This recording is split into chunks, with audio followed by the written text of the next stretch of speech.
Rare winter storm blankets Los Angeles in white, a historic weather event. A powerful winter storm that swept down the west coast with flooding and frigid temperatures shifted its focus to Southern California on Saturday, swelling rivers to dangerous levels and dropping snow in even low-lying areas around Los Angeles. The National Weather Service said it was one of the strongest storms to ever hit Southwest California, and even as the volume of wind and rain dropped, it continued to have significant impact, including snowfall down to elevations as low as 1,000 feet, 305 meters. Hills around suburban Santa Clarita, north of Los Angeles, were blanketed in white, and snow also surprised inland suburbs to the east. Rare blizzard warnings for the mountains and widespread flood watches were ending late in the day as the storm tapered off in the region. Forecasters said there would be a one-day respite before the next storm arrives on Monday.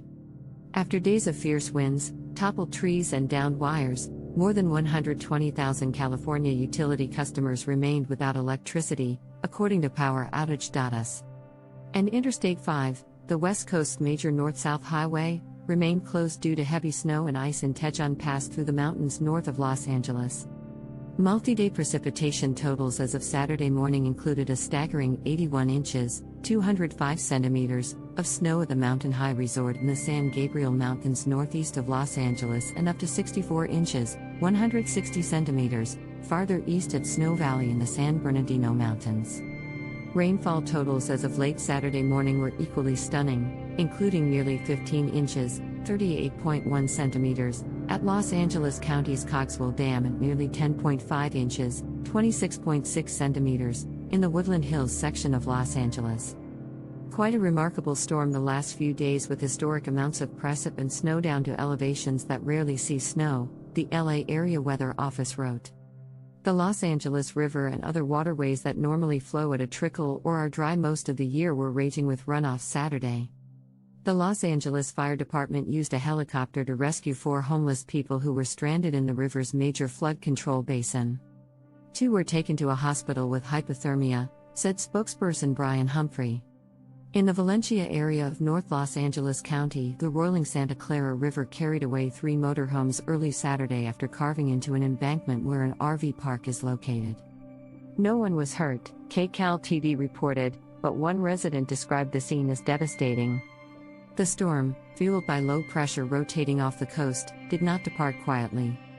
Lightning strikes shut down at LA County beaches, and scattered bursts of snow, showers and thunderstorms persisted. Derek Maiden, 57, who lives in a tent in LA's Echo Park neighborhood, collected cans in the rain to take to a recycling center. He said this winter has been wetter than usual.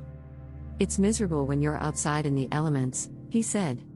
Meanwhile, people farther east were struggling to deal with the fallout from storms earlier this week. More than 350,000 customers were without power in Michigan as of early Saturday afternoon, according to reports from the 2 main utilities in the state, DTE and Consumers Energy. Both said they hope to have the lights back on for most of their customers by Sunday night.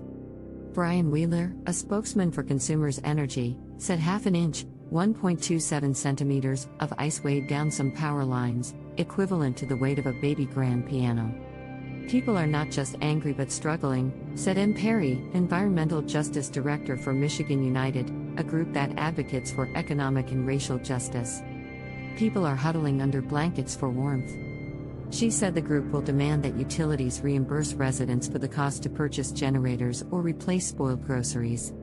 In Kalamazoo, Michigan, Allison Rinker was using a borrowed generator to keep her 150-year-old house warm Saturday after 2 nights in the cold and dark.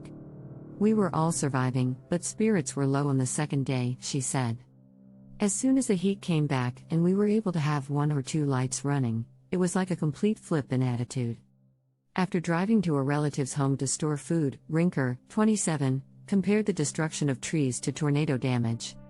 "The ice that was falling off the trees as it was melting was hitting our windshield so hard, I was afraid it was going to crack," she said.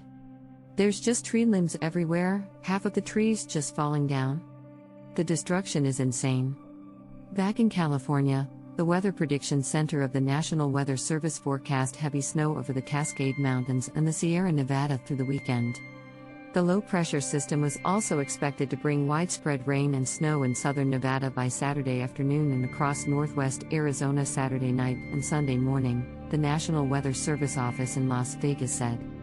An avalanche warning was issued for the Sierra Nevada backcountry around Lake Tahoe, which straddles the California-Nevada border.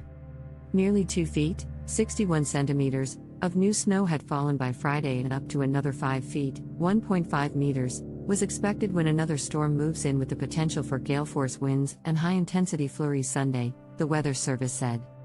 In Arizona, the heaviest snow was expected late Saturday through midday Sunday, with up to a foot of new snow possible in Flagstaff, forecasters said. Weekend snow also was forecast for parts of the upper Midwest to the northeast, with pockets of freezing rain over some areas of the central Appalachians. The storm was expected to reach the central high plains by Sunday evening. At least 3 people have died in the coast-to-coast storms. A Michigan firefighter died Wednesday after coming into contact with a downed power line, while in Rochester, Minnesota, a pedestrian died after being hit by a city-operated snowplow. Authorities in Portland, Oregon, said a person died of hypothermia. Much of Portland was shut down with icy roads after the city's second heaviest snowfall on record this week, nearly 11 inches, 28 centimeters. While the city saw sunny skies and temperatures approaching 40 degrees Saturday afternoon, the reprieve and thaw was short-lived. More snow was expected overnight and Sunday. California is experiencing a rare winter storm, with the National Weather Service reporting up to 7 feet of snow in higher elevations and 75-mile-per-hour gusts. On Friday, the weather agency issued a blizzard warning for Los Angeles and Ventura County's mountain regions for the first time since 1989. Near the San Francisco Bay Area, residents in lower elevation areas reported up to 1 foot of snow. "We've never had this much snow before," John Conover, a Napa Valley resident and managing partner of Cade Estate Winery, told Insider.